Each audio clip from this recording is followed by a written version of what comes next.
जय राधा माधवा कुंज बिहारी।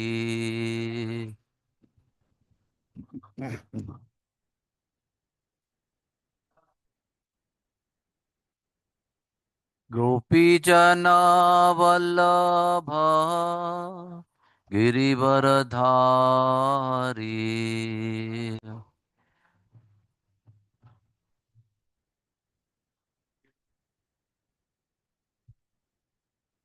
यशोदानंदन व्रज जन रंजना।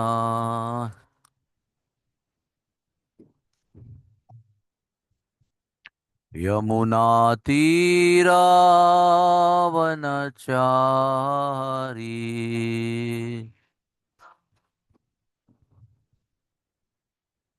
जय राधा माधवा कुंज बिहारी।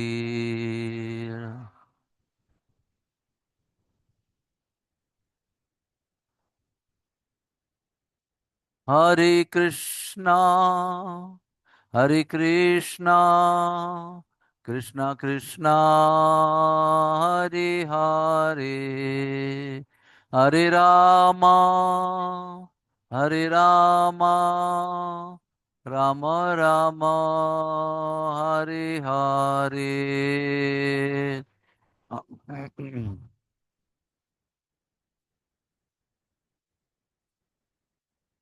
बोलो बोलो, सब लोग बोलो।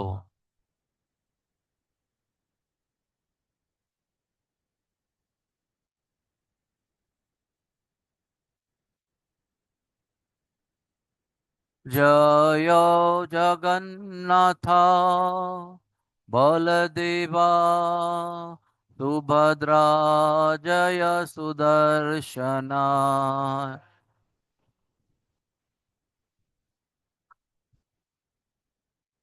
सुदर्शना जय सुदर्शना। निताई गौर हरि बोल। हरि बोल हरि बोल हरि बोल।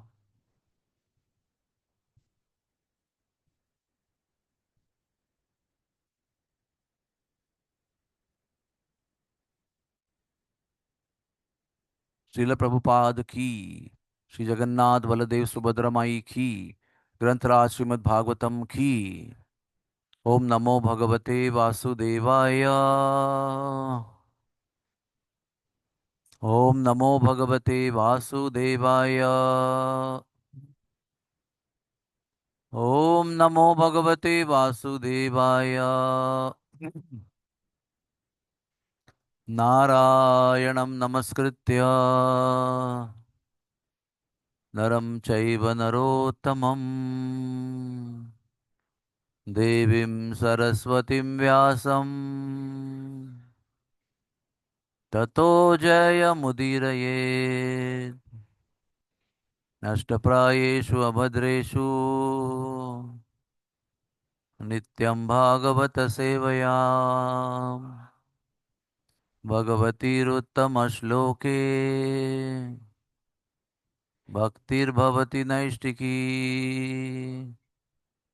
हरे कृष्णा। तो आज हम श्रीमद् भागवत के तृतीय स्कंद से 33वें अध्याय से पढ़ रहे हैं। कपिल देव के दिव्य कार्य। श्लोक क्रमांक 6 और 7। मैं ही दोहराऊंगा इस शास्त्र इस श्लोक को। यन्नामधेय श्रवणादु कीर्तनात् यत्प्रवणाद्य स्मरणादपि क्वचित् स्वादोऽपि सद्य सवनाय कल्पते कुतः पुनस्ते भगवन्नु दर्शनात्। इसका अनुवाद इस प्रकार से है। क्या उनके भाग्य का वर्णन करें जो परम भगवान को अपने सम्मुख नेत्रों के सामने दर्शन करते हैं। यहाँ तक कि चांडालों के घर में जन्म लिए लोगों को भी तुरंत ये योग्यता प्राप्त होती है कि वो अग्निहोत्र का संपन्न करे, अगर वो केवल भगवान नाम का, आपके नाम का जप करे या आपका गौरव करे। ऐसी व्यक्ति यज्ञ करने के योग्य हो जाती है। क्या क्या करना चाहिए उस व्यक्ति को? वो व्यक्ति अगर आपका नाम एक बार उच्चारण करे, या आपका नाम नियमित रूप से जप करें, या आपके लीलाओं के बारे में श्रवण करें, या आपको दंडवत प्रणाम करें, या आपका स्मरण करें। एक बार दोहराएंगे। हाँ, क्योंकि भगवान हमको बहुत चॉइस देते हैं, ऐसा नहीं कि वो एक ही करना है। केवल अटर, अटर यानी उच्चारण करना, केवल उच्चारण, ऐसा नहीं कि प्रेम से पुकार रहे हैं, उच्चारण करना, केवल केवल भगवान नाम का उच्चारण करना, या भगवान नाम का नियमित रूप से जप करना, या उनकी लीलाओं का श्रवण करना, या उनको दंडवत प्रणाम करना, या उनका स्मरण करना। ऐसा इतना ही करने से वो व्यक्ति अगर चांडाल के घर में भी जन्म हुआ हो, यानी चांडाल हो स्वयं, फिर भी वो ब्राह्मणों की तरह वैदिक यज्ञ करने में योग्य हो जाएगा। तो इसका अगला श्लोक भी लेते हैं, 7वां।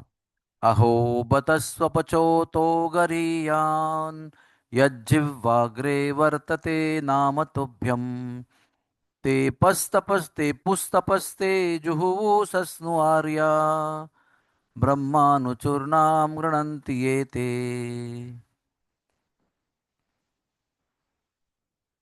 ओ, देखिए, वो जिह्वाएं जो भगवान नाम का उच्चारण कर रही है वो कितने गौरवशाली हैं। How glorious are they whose tongues are chanting the holy names। वो चाहे चांडालों के परिवार में जन्म लिए हों, ऐसे व्यक्ति भी भगवान नाम का उच्चारण करने से पूजनीय वंदनीय हो जाते हैं। Even if born in the family of dog eaters, such persons are worshipable। Persons who chant the holy name of your lordship must have executed all kinds of austerities, fire sacrifices, and achieved all the good manners of the Aryans।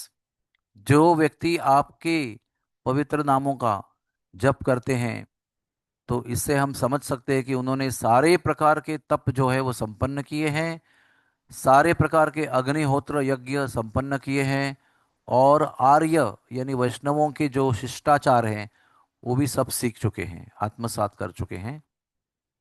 To be chanting the holy name of your lordship, they must have bathed in all holy places of pilgrimage, studied all the Vedas and fulfilled everything that is required। आपके नामों के जप के करने के स्थिति में जो लोग आए हैं, जप कर रहे हैं, इसका अर्थ यह है कि उन्होंने सारे तीर्थों में स्नान किया है, उन्होंने सारे वेदों को पढ़ा है, और उन्होंने भगवान को प्राप्त करने के लिए जो भी करना चाहिए वो सब कुछ किया है। उसके अंतिम परिणाम स्वरूप वो आपका नाम का जप कर रहे हैं, अर्थात जो नाम का जप कर रहे हैं उन्होंने ये सब कुछ किया है। हरि बोल। तो बहुत लंबा तात्पर्य है, थोड़ा सा पढ़ेंगे हम। पहले श्लोक में जैसे कहा गया है कि जो लोग अपराध शून्य जप करते हैं भगवान का, वो योग वो सब लोग जिन्होंने भगवान नाम का अपराध शून्य जप किया है, वो लोग तुरंत ही त्वरित यज्ञ करने के योग्य हो जाते हैं। इससे कोई आश्चर्य करने की जरूरत नहीं है, ये श्रीमद् भागवत में कहा गया है। अविश्वास दिखाते हुए ये सोचना नहीं चाहिए, ये कैसे मुमकिन है भगवान का नाम जप करते ही कोई व्यक्ति ब्राह्मण के सर पर अपने आप को प्राप्त करेगा। इस प्रकार के संशयों को नष्ट करने के लिए जो नास्तिकों के मन में होते हैं, ये श्लोक श्रीमद् भागवत का इस स्थिति को प्रमाण देता है कि जब भगवान के जप की जो प्रक्रिया है वो एकदम ऐसे सडन नहीं होती है, लेकिन जो जप करने वाले होते हैं वो बहुत सारे नियमों का पालन करते हैं, यज्ञ अटेंड करते हैं। ये केवल आश्चर्यकारक नहीं है, For no one in this life can chant the holy name of the Lord unless he has passed through all the lower stages. कोई भी व्यक्ति, आप में से, हम में से, भगवान का नाम लेने के पहले उनको बहुत स्थितियों से गुजरना पड़ता है। जैसे वैदिक यज्ञों को उनको अटेंड करना है, वेदों का अध्ययन करना है, अच्छे शिष्टाचार पूर्ण व्यवहार को करना है जैसे वैष्णव लोग करते हैं। All this must have been done. ये किए बिना भगवान के नाम के जब तक कोई पहुंच नहीं सकता है। जैसे कोई एलएलबी यानी वकील बनने के पढ़ाई को कर रहा है, यानी अभी कोई एमबीबीएस कर रहा है, कोई वकीला वकालत पढ़ाई कर रहा है, तो जो वकालत का पढ़ाई कर रहा है इसका मतलब क्या है? वो स्कूल में भी गया है, उसने एसएससी पास किया है, उसने ट्वेल्थ भी पास किया है, उसने एंट्रेंस भी दिया है, ये सब उसने किया है, इसलिए आज वो वकालत कॉलेज में दिखाई पड़ रहा है। इसी प्रकार से जो व्यक्ति भगवान के नाम का जप कर रहा है, हरे कृष्णा कृष्णा कृष्णा हरे हरे, हरे राम राम राम हरे हरे, वो जरूर ही इन सारे क्रमों को पालन उसने किया होगा। जैसे बताया ना, पवित्र स्थानों में स्नान करना है, दान धर्म करना है, वेदों का अध्ययन करना है, और क्या क्या बताया, यज्ञ करना है, और सारे शिष्टाचार वैष्णवों के उसने अपना लिए हैं, यम नियम आदि, ये नहीं करना है, ये करना है, हम लोग सब पालन करते हैं ना चार नियम, ये सब कर रहा है वो, इसका अर्थ ही है कि वो भगवान के नाम का जप कर रहा है। ऐसे कहा गया है कि जो केवल भगवान नाम का जप करते हैं, अपने जिह्वा पर भगवान नाम का उच्चारण करते हैं, वो बहुत गौरवशाली होते हैं। किसके दृष्टि से? दुनिया के लोग गौरवशाली नहीं मानते हैं, जो जॉब करते हैं उनको मूर्ख मानते हैं। टाइम पास करने वाले लोगों को ऐसा समझते हैं कि ये बहुत समय का बर्बाद कर रहे हैं समय को। उतना समय में 2-2 घंटा में डिस्टिंक्शन ला सकते हैं पढ़ाई में, या बिजनेस में वो पैसा कमा सकते हैं। 2-2 घंटा एक एक नाम रट रट के वेस्ट करते हैं। तो उनकी बात नहीं हो रही है। जो भगवान के संत भक्त हैं और भगवान स्वयं है, उनकी आंखों में भगवान नाम का उच्चारण करने वाले व्यक्ति गौरवशाली है। वो सम्मान और आदर और गौरव से उस व्यक्ति को देखते हैं जो भगवान के नाम का जप करते हैं। One does not have to chant the holy name and understand the whole procedure, namely offensive stage, offenseless stage और शुद्ध stage। अभी हमारे रूप गोस्वामी के भक्ति रसामृत सिंधु आदि अनेक ग्रंथों में ये जप की स्थितियों का वर्णन किया है। हाँ, जप की 3 स्थितियां हैं। अपराध पूर्ण जप, यानी जप कर रहे हैं अपराध भी कर रहे हैं साथ साथ में, वैष्णव की निंदा कर रहे हैं, प्रसाद को गाली दे रहे हैं, शास्त्र बकवास ऐसे बोल रहे हैं, हाँ, बहुत सारे गुरु की अवज्ञा कर रहे हैं। ये अपराध हम करते करते जब जब करते हैं, तो एक तरह से एक जगह पर अग्नि उत्पन्न करने हैं, यानी चूल्हा जला रहे हैं और पानी भी डाल रहे हैं, चूल्हा जला रहे हैं पानी भी डाल रहे हैं, तो क्या होता है, रिजल्टेंट कंडीशन में अग्नि की प्राप्ति नहीं होती है। तो ये स्थिति एक हो गई। फिर होती है अपराध शून्य स्थिति, यानी अपराधों से हम मुक्त हो जाते हैं, समझते हैं, सुनते हैं, पढ़ते हैं, मार्गदर्शन प्राप्त करते हैं, और प्रयास पूर्वक फिर जानबूझकर इन अपराधों को टालते हैं कि भाई भैया अपराध हो रहा है बंद करो, तो बंद कर देता है वो तुरंत। कभी कभी वेग में अपराध होता है तो सामने वाला कहता है अरे प्रभु अपराध मत करो, ये अपराध है, तो वो बंद कर देता है। ऐसे धीरे धीरे उसको आदत लगती है अपराध न करने की, तो उसको कहते हैं अपराध शून्य स्टेट, ऑफेंसलेस स्टेज, उसको नामाभास भी कहते हैं। और उसके आगे शुद्ध नाम, शुद्ध नाम का अर्थ यह है कि नाम का उच्चारण करते ही नयनम गलदश्रु धारया, वदनम गद गद रुद्धया गिरा, रोमांच खड़े होते हैं, आंखों से अश्रु आते हैं, कंठ का अवरुद्ध हो जाता है, और भी परमानंद के ये लक्षण शरीर में प्रकट हो जाते हैं। उसको शुद्ध नाम कहते हैं। तो ये जाहिर है कि हम लोग शुद्ध नाम नहीं कर रहे हैं, हम लोग अपराध के साथ कर रहे हैं, तो अपराध न करने का प्रयास कर रहे हैं, थोड़ा जानकारी कर रहे हैं, धीरे धीरे प्रगति कर रहे हैं। लेकिन यहाँ प्रभुपाद जी लिखते हैं कि इन 3 स्थितियों का ज्ञान नहीं भी होगा, फिर भी भगवान के नाम का हम जप कर सकते हैं और उसका लाभ प्राप्त कर सकते हैं। अगर भगवान का नाम हमारे जीवा पर प्रकट होता है, उतना भी काफी है, क्योंकि वो भगवान का नाम ही हमको अपराध पूर्ण स्थिति से अपराध शून्य में लेके आएगा। It is also said here in that नाम, the singular number, one name Krishna Ram is sufficient. एक नाम भी कृष्ण, बोलिए कृष्ण, राम, नरसिम्हा, वामन, एक नाम भी कहते हैं यहां पर परिपूर्ण है। It is not that one has to chant the holy names of all the holy names of the Lord. भगवान के तो अनंत नाम है ना। भगवान के कितने नाम है, जितने गुण है उतने नाम है, जितना स्वरूप है उतने नाम है, जितने अवतार है उतने नाम है, जितनी लीलाएं हैं उतने नाम है। तो सारे नामों का जप करने की आवश्यकता नहीं है। भगवान की अनंत नाम है और सारे नाम करने की जरूरत नहीं है। लेकिन इन नामों का जप करना यानी ये प्रूफ है कि आपने सारे वैदिक नियमों का पालन किया है। अगर भगवान के नाम का जप कोई एक बार करता है तो भी हम समझ सकते हैं कि उसने सारे प्रकार की पूर्व तैयारी सफलतापूर्वक की है। और जो क्या कहे उस व्यक्ति का जो 24 घंटे भगवान का नाम पुकारता है, उसके बारे में क्या वर्णन करें। एक बार करने से हम समझते हैं कि उसने सारी प्रक्रिया पूर्ण की है।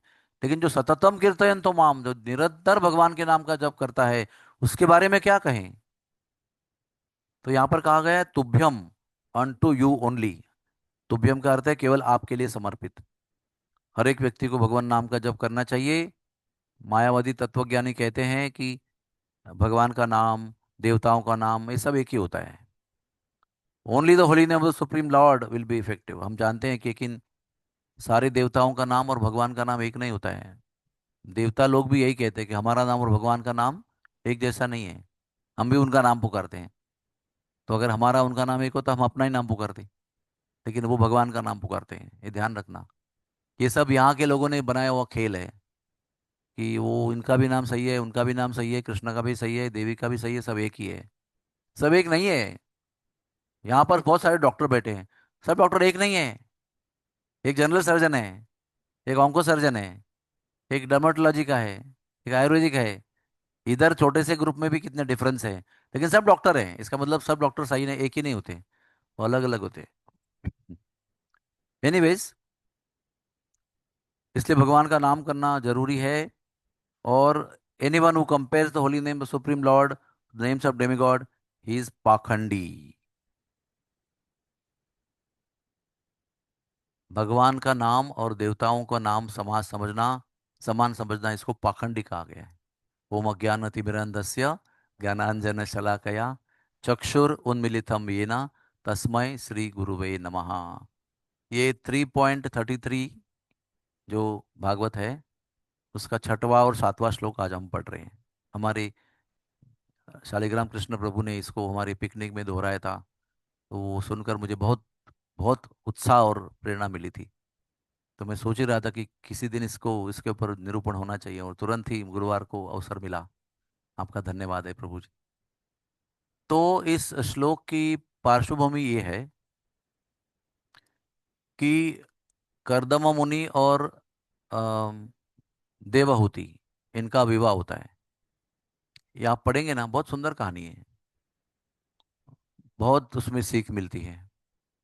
तो कर्दम मुनि बहुत फकीर व्यक्ति है, जंगल में रहते हैं।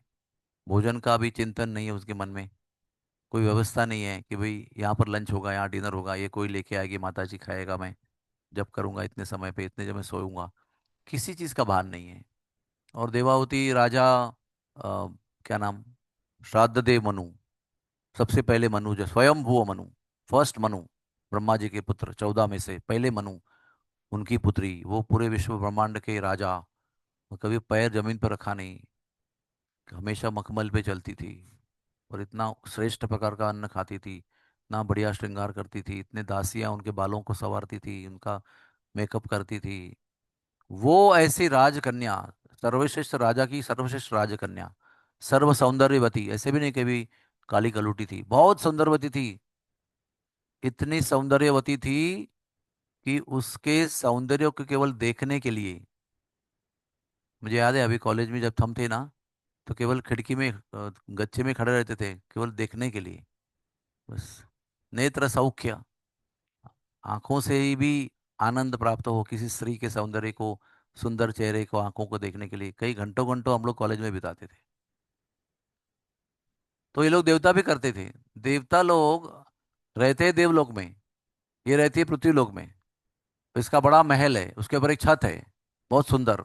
और वो छत पे जब भी वो गेंद खेलती थी, फूलों के गेंद से अपने सहेलियों के साथ खेलती थी, तभी वो एक प्रकार से पब्लिक एक्सपोजर में आती थी। यानी अंदर कमरे में बंद रहती थी, किसी को दर्शन नहीं, लेकिन जब खेलने को आती थी टेरेस पे, वो भी प्राइवेट टेरेस है, लेकिन प्राइवेट टेरेस आकाश से खुला है ना, तो वहां से देवता लोग से विमान में बैठकर आते थे और मंडराते थे, केवल देखने के लिए उसको। अभी किसी को देखना एक फोटोग्राफ एक बात है, और किसी को एक्टिव देखना, कुछ कर रहे हैं, कुछ जा रहे हैं, बात कर रहे हैं, हंस रहे हैं, इधर देख रहे हैं, उधर देख रहे हैं, तो ये दूसरा आनंद है। तो वो उसका सुंदर कार्यकलाप और सुंदर स्वरूप देखकर वो देवताएं इतनी मोहित होते थे, पुरुष, कि वो मंडराते हैं, वो विमान से गिर जाते थे। इतनी भी कोई काम वासना हो सकती है, you are so much enamoured by lust, कि अपना भान छोड़कर कि मैं भाई विमान ड्राइविंग कर रहा हूँ स्वर्गलोक का, वो भूल कर वो गिर जाते थे उसमें से। ऐसे भागवत में वर्णन दिया है, ऐसी सौंदर्यवती थी वो। लेकिन इतना सारा ऐश्वर्य, सौंदर्य का, धन का, समृद्धि का और ऐश्वर्य होते हुए भी उसके पति ने सोचा, उसके पिता ने सोचा कि इसका विवाह एक साधु से होना चाहिए। ये बहुत बड़ा चैलेंज है, इतना आसान नहीं है। हम लोग अपने अपने बराबरी के लोगों के अंदर शादी करते हैं, हमारी लड़की हमारे जैसे लोगों के घर पे जानी चाहिए। नीचे नहीं भेज सकते हम उसको, ऊपर भेज सकते हैं लेकिन नीचे नहीं भेज सकते। लेकिन यहाँ पर स्वयंभू मनु हमको आदर्श बता रहे हैं कि विवाह जो है वो अच्छा है, अगर जाति पाति धन दौलत देख के करेंगे तो ठीक है, लेकिन सबसे प्रधान जो तत्व है विवाह का, वो भक्ति का है। अर्थात जो पति होता है वो, उसको पत्नी को होने वाले आध्यात्मिक मार्गदर्शन करने की क्षमता होनी चाहिए। He should be capable of guiding that girl into Krishna consciousness. ये सबसे प्रधान तत्व है, ये प्रधान तत्व मैच हो गया, फिर बाकी हमारे आचार्य बताते हैं, बाकी सब देख लो, आप एडजस्ट कर लो, सब कुछ। 36 गुण कभी मैच नहीं होते किसी के, किसी के हर चीज कभी दुनिया में मैच होती नहीं है। केवल लक्ष्मी नारायण, सीताराम, राधा कृष्ण, हाँ, यज्ञ और दक्षिणा, ये जो कपल्स है ना, जैसे उनका हम लोग या शादी के मंत्रों में उच्चारण करते हैं। अब शंकर पार्वती, नल दमयंती, हाँ, इवन यहाँ तक रावण मंदोदरी, इनका भी नाम लेते हैं, क्योंकि वो परफेक्ट मैचिंग में थे। हाँ। मन का मिलाप, धन का मिलाप, जाति का संयोग, ये सब कुछ होता था। लेकिन हमारे जीवन में कोई परफेक्ट मैच कभी होता ही नहीं है। हाँ, कितना भी बेस्ट कपल करके अवार्ड मिलेगा ना, उनके अंदर भी प्रॉब्लम रहते हैं। तो इन्होंने इतना बड़ा व्यक्ति होने पर भी करदम मुनि से अपने बेटे का विवाह किया। और उसने क्या किया, ऐसा नहीं बोला क्या पापा आप कुछ तो देखो ना, कम से कम कुछ तो मैचिंग होना चाहिए, मैं किधर वो किधर। उसने तुरंत शादी के बाद में पति के चेतना के अनुसार अपने आप को बदल लिया। She matched with her husband's consciousness. शरीर की बात छोड़ दो, खाना पीना रहना भी छोड़ दो, उसकी जो चेतना है भगवान के विषय की, उसको पहले मैच किया उसने। सिर्फ कति कंदमूल खा रहा है तो उसने भी कंदमूल खाना शुरू कर दिया। नो मेकअप, नो सुगंधी द्रव्य, हाँ, नो सेंट, कुछ नहीं, जो उसको पहले आदत थी। केवल अपने पति के तपस्वी जीवन के लिए अपने आप को अनुकूल बना दिया। और वो ऐसा नहीं कि 10 दिन का कोर्स था उनका मेडिटेशन का, हाँ, 10 days meditation course he was doing, तो ठीक है भाई, मैं आई असिस्ट यू, क्या चाहिए, कंदमूल चाहिए, मैं लाके दूंगी आपको, बना दूंगी कुछ। कई हजारों साल, क्योंकि वो जीवन ही हजारों साल का होता था, लाखों साल का। जैसे हमारे हम कहेंगे कि 3 साढ़े 4 साल का एमबीबीएस का कोर्स है, तो भी वो बहुत लंबा होता है, एक 100 साल के जीवन में। तो लाखों साल के जीवन में कुछ हजारों साल तप किया तो लगेगा कि भाई एक कोर्स कर लिया 4.5 साल का। ऐसे कई हजारों साल उसने कोर्स किया, यानी जप किया, अपने पति को सहायता किया।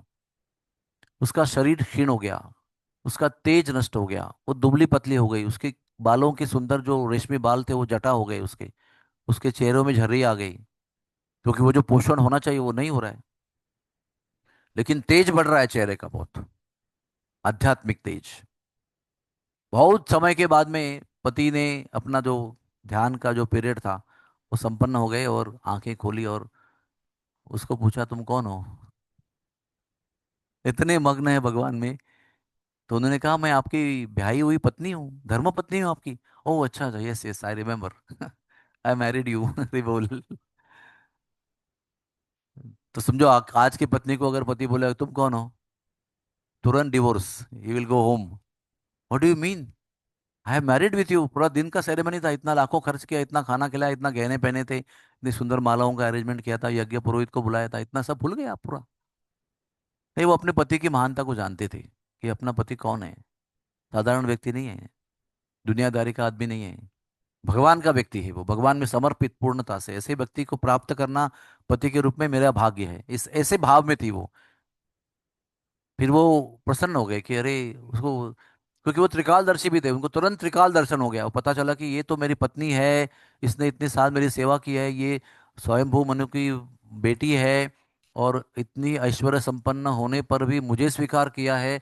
ये सोचकर और समझकर देखकर वो प्रसन्न हो गए और कहते देवी आपकी क्या इच्छा है। तो ये जो हर स्त्री की उच्च इच्छा होती है, हर पत्नी की होती है, मुझे संतान चाहिए। तो कौरव मुनि ने क्या किया कि जिस स्थिति में मैं हूं और जिस स्थिति में वो है आज, वो दोनों पुत्र प्राप्ति के लिए, संतान प्राप्ति के लिए अनुकूल नहीं है।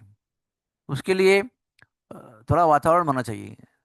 तो उन्होंने क्या किया, ब्रह्मा से कुछ भी तत्व ना लेते हुए अपना अपने बल पर सृष्टि निर्माण की, यानी आकाश में उड़ता हुआ एक महल बनाया, कई हजारों एकड़ का, जिसमें नदियां भी थी, जिसमें पर्वत भी थे, जिसमें बगीचे भी थे, जिसमें महल भी थे, जिसमें क्या नहीं था, सुंदर मोर भी थे, पक्षी भी थे, सुंदर गुंजारव करने वाले, ऐसे एकदम बहुत सुंदर एक देश बना दिया उन्होंने। लेकिन वो विमान था आकाश में उड़ने वाला, उसमें उन्होंने हजारों सुंदर दासियों को निर्माण किया। उसमें उन्हें क्या क्या निर्माण नहीं किया, पढ़िए आप इसको, इतना सुंदर वर्णन है। अपने योग बल से, तपोबल से, और ये उन्होंने इसमें प्रवेश किया अपनी पत्नी को लेकर, और दासियों को कहा कि जो निर्माण किया हुआ कुंड है, दिव्य कुंड, इसमें उसको नहला दो।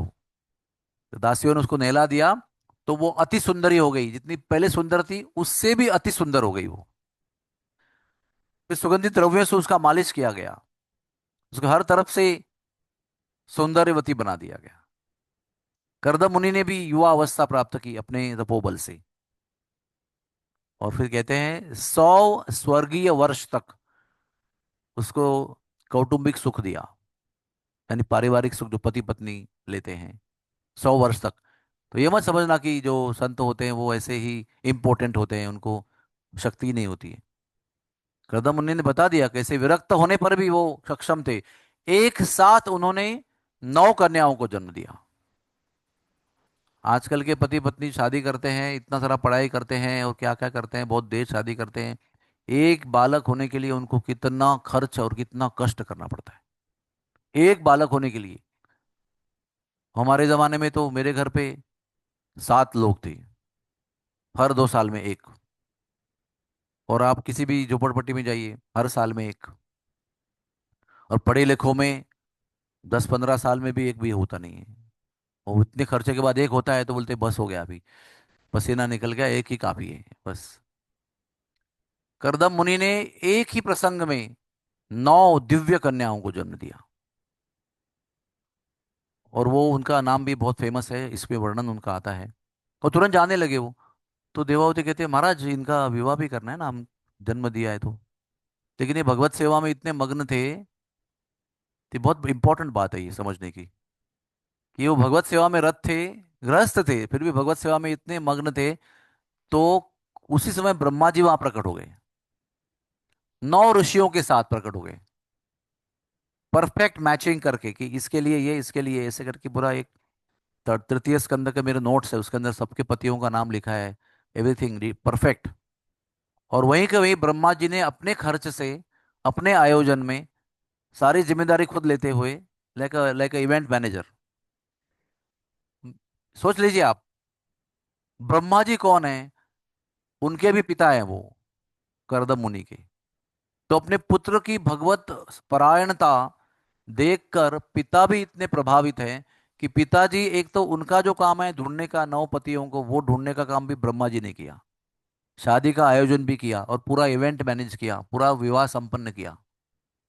इससे हम क्या सीखते हैं? अगर आप, जैसे मैं आपको एक डायलॉग सुनाता हूँ, हाँ, जो मैंने अगस्त क्रांति में एक टीसी से सुना सुना था। भारतवर्ष में सब जगह भक्त मिलते हैं, तो टीसी भी अगस्त क्रांति के भक्त थे। तो वो ध्यान से सुने, उन्होंने क्या बताया सवेरे 9 बजे उतरने के पहले। उन्होंने बताया कि तू, डायरी खोली, बताया, तू तेरे काम में तो मैं मेरे धाम में। भगवान बोल रहे हैं, तू अगर तेरे काम में मग्न है बहुत, तू तेरे काम में तो मैं मेरे धाम में, और अगर तू मेरे नाम में तो मैं तेरे काम में। है ना?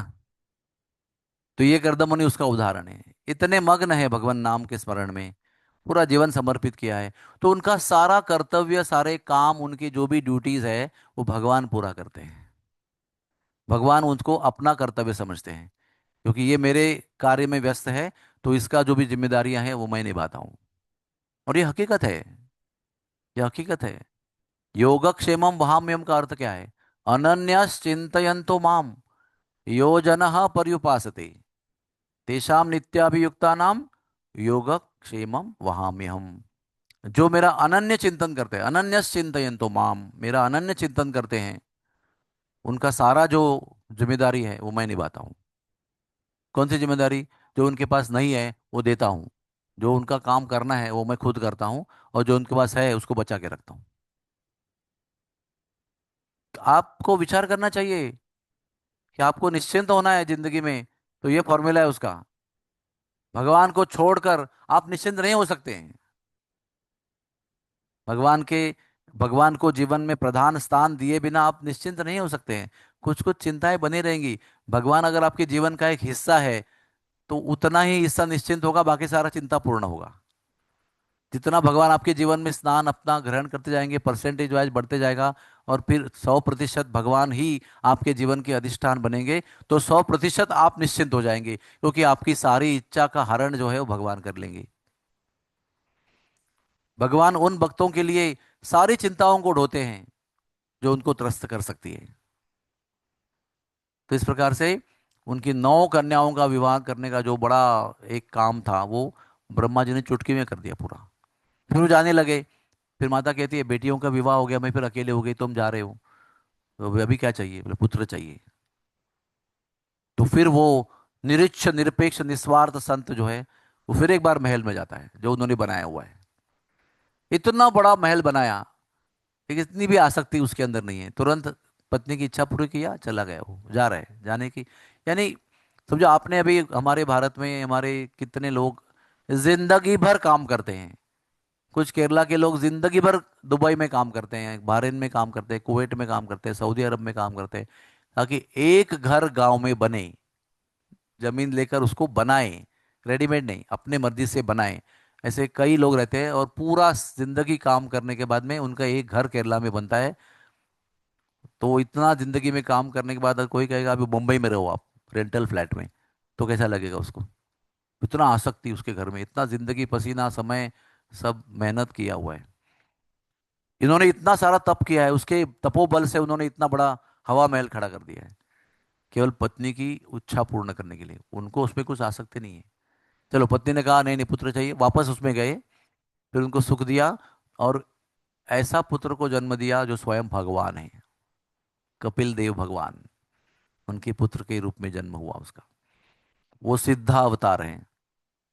सिद्ध अवतार का अर्थ क्या होता है? जो जन्म के बाद उसका बाल्यकाल नहीं होता है। जैसे राम जी का जन्म हुआ तो बाल्यकाल था उनका। ठुमक ठुमक ठुमक ठुमक रामचंद्र, बाजत पैंजनिया, ठुमक ठुमक, बाल्यपन है। कृष्ण का बाल्यपन सब जानते हैं, माखन चोरी करते हैं, हाँ, तुतले तुतले बोल बोलते हैं, पकड़ पकड़ के चलना सिखाते हैं, वो माखन चुराते हैं, बहुत सारा बाल्यकाल होता है। लेकिन सिद्ध अवतार जब होता है तो बाल्यकाल नहीं होता है, सीधा वो व्यक्ति जो जन्म लिया वो भगवान है, वो 16 साल का हो जाते हैं, कपिल देव। और एक व्यास देव है भगवान के अवतार, वो भी 16 साल के हो जाते हैं। और एक वामन देव है, वो भी जन्म होते ही 8 साल के, उसी दिन 8 साल के हो जाते हैं। तो ये 16 साल के हो जाते हैं, यानी फुल ग्रोन यूथ, है ना? तो तुरंत अपने उसके पिताजी जो उसके है करदम मुनि, जंगल में चले जाते हैं। अब पुत्र है आपके रखवाल करने के लिए। तो आप कहेंगे अच्छा है। इतना रात को उठना, टट्टी पेशाब धोना, उसका बुखार, उसका सर्दी, उसका ये, उसका खांसी, दिन रात, कितने साल तक, जब तक स्कूल नहीं जाता तब तक, 2.5 साल तो परेशान है सब। ये अच्छा है, बिना तकलीफ के तुरंत युद्ध। लेकिन उसमें माता पिता को संतुष्टि नहीं होती है। उनको वात्सल्य पूर्ति के लिए बालक का सारा कुछ करने को अच्छा लगता है। जब तक वात्सल्य की पूर्ति नहीं होती तब तक उनका व्यक्तित्व संतुष्ट नहीं होता है। एनीवेज, तो जैसे पुत्र की 16 साल की उम्र हुई, तुरंत जन्मतः पिताजी चले गए। और फिर वो भगवान जो उनके पुत्र बने, उन्होंने अपनी माता को उपदेश किया। माता ने नम्रता के साथ पुत्र को गुरु माना। ये भी एक बहुत अद्भुत चीज है, विपरीत। कि कितनी माताएं यहाँ बैठी है, अपने पुत्री या पुत्र ने कुछ समझा दिया, क्या मम्मी आपको समझता नहीं, ये ऐसे है, आप लोगों को पता नहीं, आप पुराने जमाने के हो, आप पिछले जनरेशन के हो, यू डोंट अंडरस्टैंड। इतना गुस्सा आता है हमको। मन में सोचते हैं, मन में सोचते हैं, ज्यादा अभी बोल नहीं पाते हैं, बच्चों को बोलना वलना भी गया जमाना। सोचते हैं, तेरे तेरे को नंगा देखा था मैंने। हाँ, टट्टी पेशाब 50 बार तूने मेरे पैंट में और मेरी साड़ी पे किया था। और तेरे को चलने को बोलने को मैंने सिखाया। तेरे स्कूल का फीस भरा, दिन रात त्याग, नींद त्याग करके तेरे को इतना बड़ा किया। अब मुझे उपदेश कर रहा है।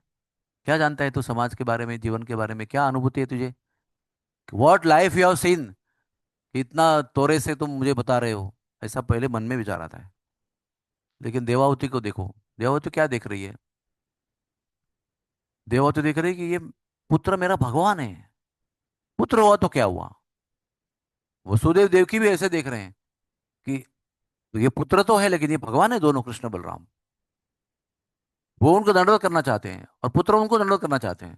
तो ये कश्मकश है पूरी।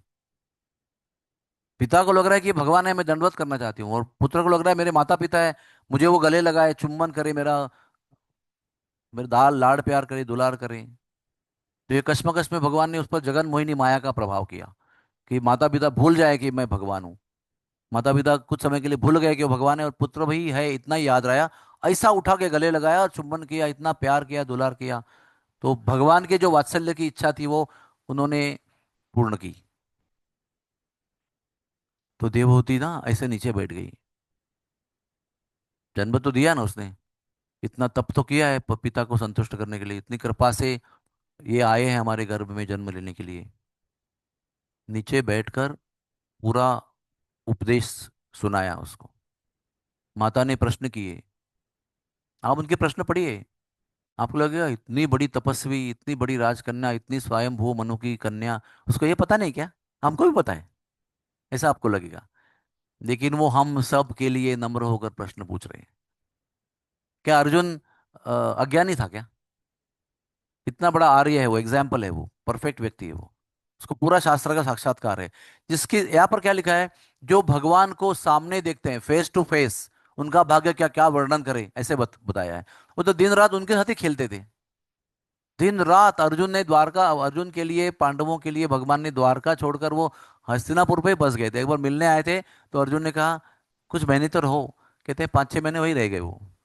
सोचो आप, कितना प्रेम था। ऐसे घूमते घूमते आए थे 2 दिन के लिए, कुछ उत्सव के लिए, उधर रह जाओ आप, तो रह गए उधर ही। यानी कितना प्रेम होगा उनका।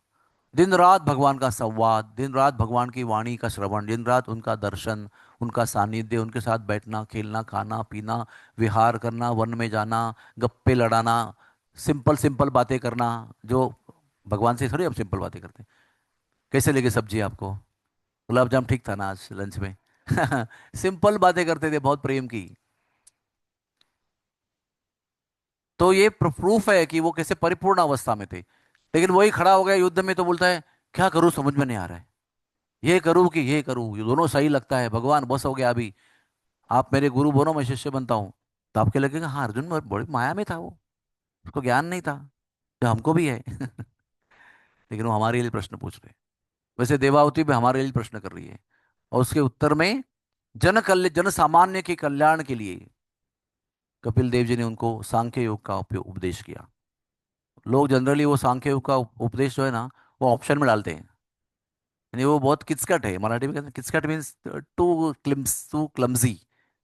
उसमें 24 तत्व कौन से हैं, उसमें सूक्ष्म कौन से हैं, स्थूल कौन से हैं, उसमें बुद्धि कैसे बनती है, उसमें मन कैसा रहता है, वो किधर रहता है, वो ज्वाइन करने के बाद क्या होता है, उसमें कर्म कैसे डाले जाते हैं, वो सारा कॉम्बिनेशन का इंजीनियरिंग करके ब्रह्मा जी कैसा एक शरीर बनाते हैं।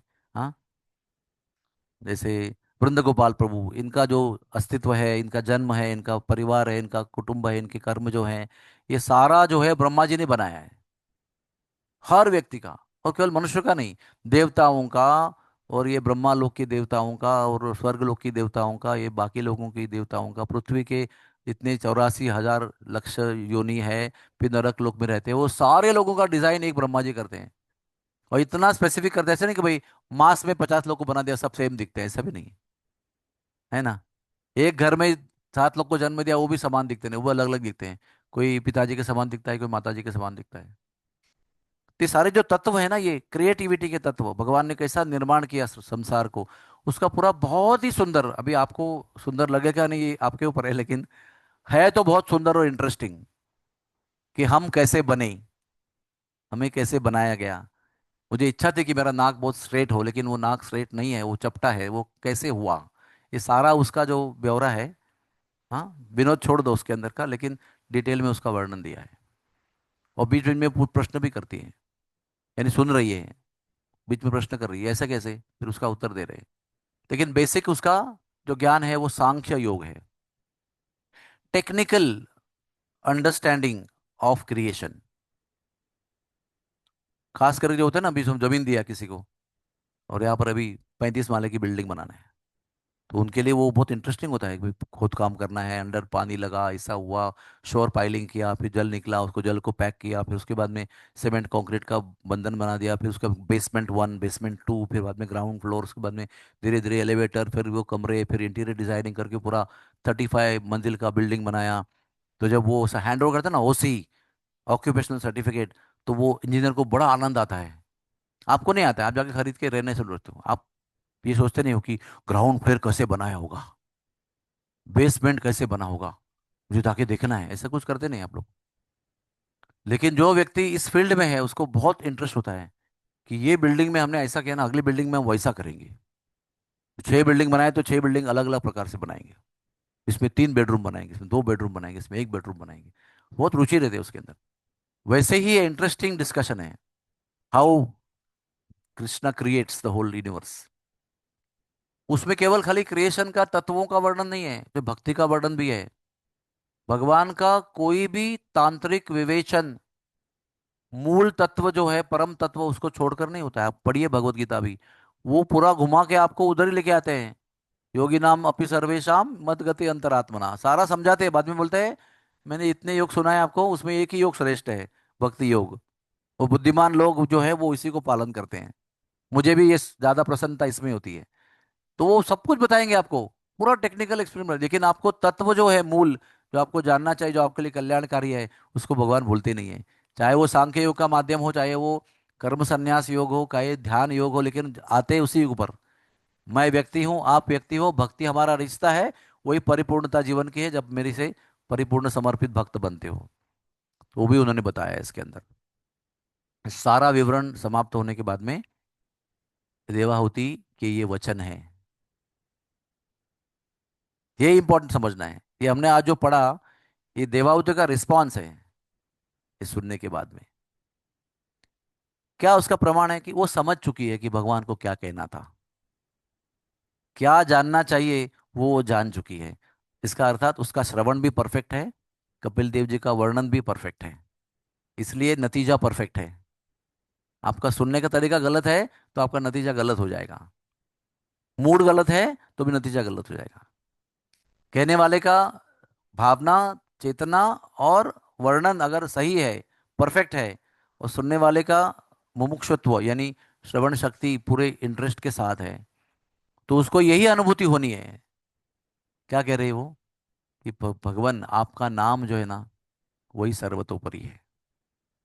ये आपका नाम जो उच्चारण करता है, चाहे वो भंगी हो, धोबी हो, चांडाल हो। आप जानते हैं ना, वर्णाश्रम में 4 और 3 है, 4 और 3।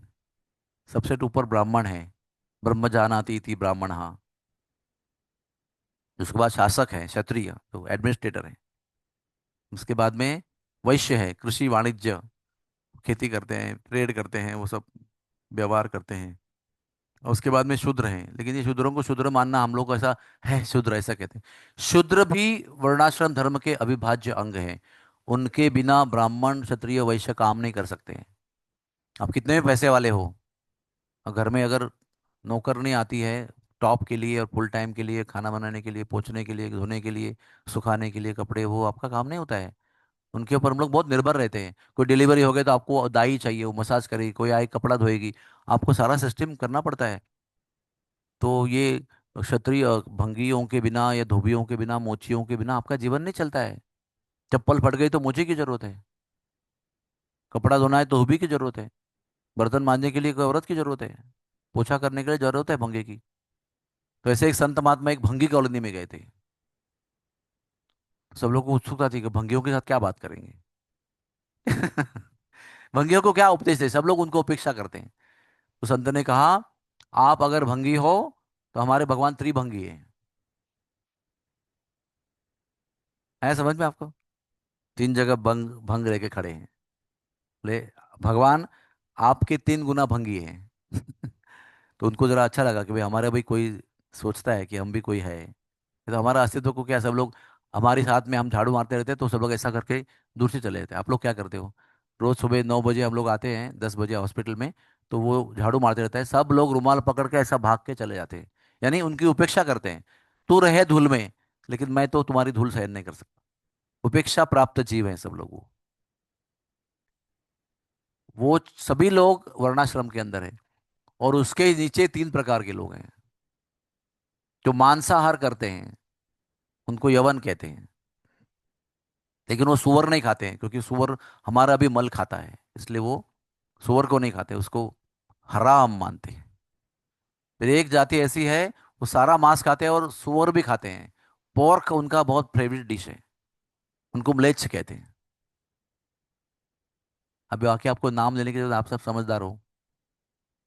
और इसके नीचे भी कुछ लोग होते हैं। मैं सऊदी अरब में काम करता था ना, तो उधर बहुत देश के बहुत लोग काम करते थे, कम से कम 10 देश के नेशनल काम करते थे वहां पर। जब मैं ज्वाइन किया था सऊदी अरब, हॉस्टल जो भी अकोमोडेशन था, उसमें हमारा अकोमोडेशन था, उसमें एक लेबर अकोमोडेशन था, ऐसे बहुत प्रकार का अलग अलग अकोमोडेशन था।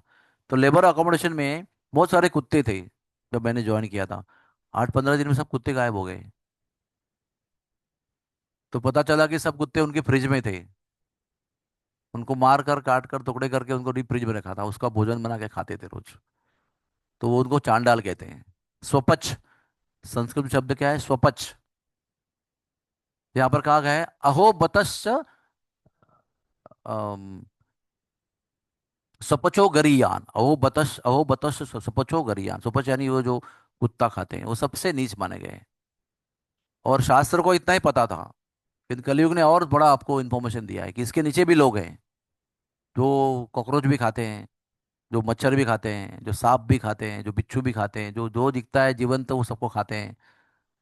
तो प्रभुपाद जी एक बार लेक्चर दे रहे थे, तो लोग ऐसा ना, उस लेक्चर में साउथ अफ्रीका में लाइव लेक्चर चल रहा है, उसमें लोग ऐसा मक्खी पकड़ के खाते थे। तो प्रॉपर्ट ने बोला, no illicit sex, no intoxication, no gambling, no meat eating and no fly eating. क्योंकि अभी अभी नए नए रूल क्यों बनते हैं? क्योंकि लोग वो करते हैं। हमने बोला कि स्लीवलेस नहीं पहनना है इधर, तो लोग उसे इतना इधर से ऊपर तक बनाने लगे। हमको बोलना पड़ा कि 2/3 बाही तब तक बाही होनी चाहिए। ऐसा क्यों बनाया? क्योंकि लोग ऐसा ऊपर ऊपर जाने लगे, तो हमको नीचे नीचे आना पड़ा हमारे वर्णन में।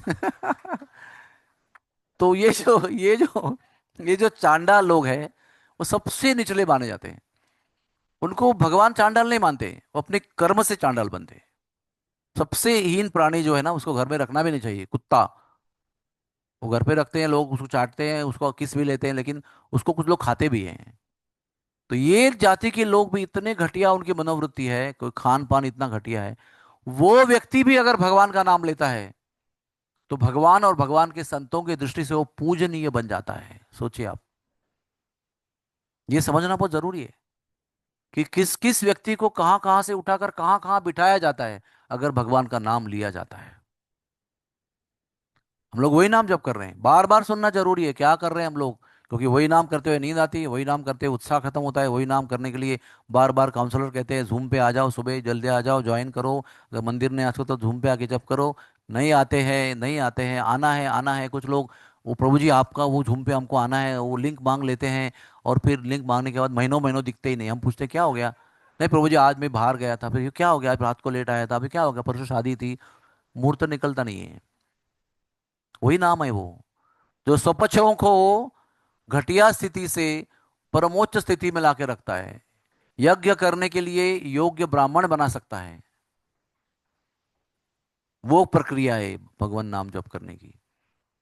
तो हम लोग हमारे पिकनिक में उस स्थान पे गए थे संडे को, जिस स्थान पे कपिल देव ने देवाहुति को यह उपदेश किया था। और उस जगह पर यह उपदेश सुनने के बाद में देवाहुति जो है वो परिपूर्ण हो गई, यानी परफेक्ट हो गई, वो सिद्ध हो गई। तो वो उसका रूपांतर लिबरेशन में यानी मुक्ति में, और उसका रूपांतर नदी में हुआ। उस नदी का नाम है कपिला नदी। वो कपिला नदी में रूपांतरित हो गई। और आज भी वहां पर पता नहीं कहां से एक गोमुख से निरंतर पानी बहता रहता है, और एक पॉन्ड बना हुआ है। निरंतर पानी बहने पर भी वो पॉन्ड ओवरफ्लो नहीं होता है। फिर वो पॉन्ड जो है उसका पानी जमीन के अंदर से दूसरे एक पॉन्ड में पहुंचता है। वो थोड़ा विशाल है, वहां पर भी लोग स्नान दर्शन करते हैं। उसमें भी निरंतर पानी गोमुख से अंदर जा रहा है, और वो कभी भी ओवरफ्लो नहीं होता है, क्योंकि वो कपिला नदी अंडरग्राउंड वहां से प्रवाहित होकर तपोवन में पहुंचती है, और गोदा से उसका मिलन होता है। गोदा कपिला मिलन स्थली है वहां पर तपोवन में। यहाँ से ऐसे आती है वो, यहाँ से गोदावरी आके मिलती है, यहाँ से आगे चले जाते हैं। जहाँ पर प्रभु रामचंद्र ने सीता को अग्निदेव को सौंप दिया था, और छाया सीता को प्राप्त करके फिर वन में गए थे, फिर उसका हरण हुआ था।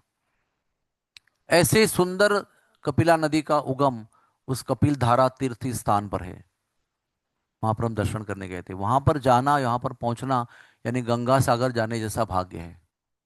गंगा सागर ये बहुत पवित्र स्थान है। पश्चिम बंगाल के आगे गंगा नदी सागर को मिलती है, बंगाल के उपसागर को। बहुत ही पवित्र स्थान, शास्त्रों में उसका अनंत वर्णन किया गया है। वो स्थान में जाने के बाद बहुत पुण्य की प्राप्ति होती है। वो पुण्य जो है कपिल धारा तीर्थ पे जाने से प्राप्त होता है। वहीं पर हनुमान जी ने संजीवनी बूटी लाते समय काल नेमी राक्षस का वध किया था, जो अवरोध कर रहा था बीच में। वहीं पर रामदास स्वामी ने शिवाजी महाराज को जीवन का आध्यात्मिक बोध दिया था। वहीं पर गजानन महाराज ने 12 वर्ष तप किया था। ऐसे बहुत सारे। वहीं पर ज्ञानेश्वर महाराज ने एक मृत ब्राह्मण के बालक को जीवित कर दिया था अपने तपोबल से। ऐसे अनंत लीलाओं से भरा हुआ पवित्र स्थान है। लेकिन वहीं पर ये सांख्य योग का उपदेश किया गया था। और ये तीसरे स्कंद का सांख्य योग का उपदेश जो ध्यान से सुनता है, आप लोग ध्यान से सुनिए ये सुनने वाली बात। ये सांख्य योग का उपदेश जो देवाहुति और कपिल देव के बीच में हुआ है, उसको जो ध्यान से सुनता है उसको जीवन के अंत में विमान नहीं आता। बोले सुने क्यों उसको फिर? विष्णुदूत नहीं आ रहे? उनको 4 विष्णुदूत विमान में बैठ के आते हैं ना लेने के लिए उस मुक्त जीव को। नहीं आता विमान उसके लिए। स्वयं विष्णु या कृष्ण गरुड़ को लेकर आते हैं उसको लेने के लिए। इसका मेरे पास श्लोक अभी बाय हार्ट नहीं, मेरे पास लिखा हुआ है श्लोक कि कैसे उनके लिए विष्णुदूत विमान लेकर नहीं आते हैं। स्वयं गरुड़ जी के पीठ पर बैठकर कृष्ण आते हैं, उसको हाथ से उठाकर अपने कंधे पर बिठाते हैं गरुड़ जी के, और स्वयं लेके जाते हैं वैकुंठ या कृष्ण लोक, जहां पर भी आपकी भावनाएं हैं। तो श्रीमद् भागवत का हर एक अध्याय, हर एक शब्द, हाँ शंकर महाराज बताते हैं, शंकर जी अपने पार्वती को 18,000 श्लोक में से एक श्लोक का एक चौथाई भाग भी समझकर अगर कोई जीवन में उतारेगा तो साक्षात भगवत धाम को प्राप्त करेगा। इतना पावर है इसके अंदर। लोग मिथ्या इसके बारे में वाद विवाद चर्चा करते रहते हैं, ये सब स्टोरीज है, इसके अंदर क्या है, उपनिषद में सब कुछ तथ्य लिखा हुआ है। बहुत बहुत धन्यवाद। भगवान का नाम का गौरव जितना किया जाए उतना कम है। और बार बार श्रीमद् भागवत में भगवान नाम का गौरव इस प्रकार से आया है। एक ही उद्देश्य है उसके पीछे, कि हम सब लोग उसी नाम को, नारद ने भी उसी नाम को लिया था, प्रहलाद ने भी उसी नाम को लिया था, ध्रुव जी ने भी उसी का जप किया था, चैतन्य महाप्रभु उसका ही जप करते थे, रूप गोस्वामी भी उसका ही जप करते थे। वही महामंत्र हमको मिला है, डिफरेंट नहीं मिला है, डाइल्यूट करके 50% आधा परसेंट नहीं मिला है। आपको वही महामंत्र मिला है जो हमारे षड गोस्वामी, कृष्णदास कविराज, नरोत्तम दास ठाकुर, ये सब महान महान विभूतियां जप करते थे। तो हमको भी उस भाव से, समझदारी से करना है। वही नाम हरिदास ठाकुर लेते थे, वही नाम हमको भी मिला है। Hare Krishna, Krishna Krishna, Hare Hare, Hare Ram, Ram Ram, Hare Hare. Thank you very much. कोई प्रश्न हो तो पूछ लो, समय हो गया है लेकिन। आप, कोई प्रश्न है किसी को तो पूछ लो। बोलो ग्रंथराज श्रीमद् भागवतम की जय, महाप्रसाद की जय। Thank you very much.